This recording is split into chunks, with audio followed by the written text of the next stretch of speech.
করেছেন চাঁদপুর জেলার মাননীয় জেলা প্রশাসক ও দ্বিতীয় জেলা ম্যাজিস্ট্রেট জনাব মোহাম্মদ মহসিন উদ্দিন। এখানে বিশেষ অতিথি সম্মানিত বিশেষ অতিথি হিসাবে আরো উপস্থিত আছেন জেলার জেলা শিক্ষা অফিসার জনাব মোহাম্মদ রুহুল্লাহ। এখানে উদ্বোধক হিসাবে উপস্থিত আছেন জনাব শিক্ষক দিলদার হোসেন দিলু, মহাসচিব আন্তর্জাতিক কুংফু ফেডারেশন। আর উপস্থিত আছেন সম্মানীয় সমন্বয়ক হিসাবে সম্মানীয় প্রিন্সিপাল কেটি কলেজের মোহাম্মদ জাকির হোসেন কামাল। এছাড়া যারা সময় পরিচালনা পরিষদের যে সমস্ত সম্মানীয় সদস্যরা আছেন, এই কলেজের স্কুলের সম্মানীয় শিক্ষক মন্ডলী এবং যাদেরকে নিয়ে আজকের এই প্রোগ্রাম, সেই প্রিয় শিক্ষার্থীবৃন্দ, আসসালামু আলাইকুম, শুভ অপরাহ্ন। আমাদের একটু খারাপ লাগছে যে আপনারা রোদ মুখী হয়ে আমাদের দিকে তাকিয়ে আছেন।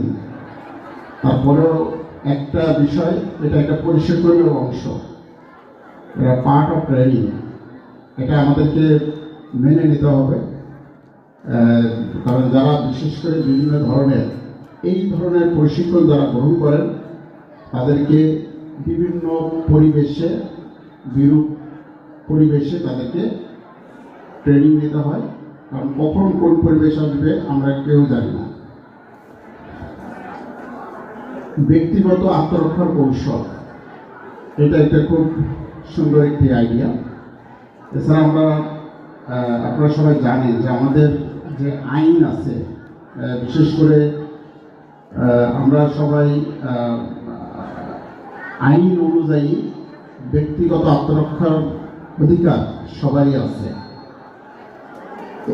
এই ব্যক্তিগত আত্মরক্ষার অধিকার থেকে মূলত এই বিভিন্ন বিষয়গুলো চলে আসে, যে ব্যক্তিগত আত্মরক্ষার কৌশলগুলো শিক্ষা গ্রহণ করা। এই স্কুলের যে সুন্দর একটি পরিবেশ, বিশেষ করে আমরা চাঁদপুরের বিভিন্ন স্কুলে গিয়েছি, সেই স্কুলগুলোতে একটা বিষয় দেখেছি যে সেখানে মাঠের খুব অভাব, এবং এটা পরিবেশের। বাট এই স্কুলে ঢুকে একটা বিষয় ভালো লেগেছে যে সুন্দর একটি মাঠ আছে, খেলার পরিবেশ আছে এবং শিক্ষার উপর সুন্দর একটি পরিবেশ। এজন্য আমি সংশ্লিষ্ট কর্তৃপক্ষকে আন্তরিক ধন্যবাদ জানাচ্ছি। আমাদের এখনকার সময় কয়েকটা বিষয় লক্ষ্য করবেন।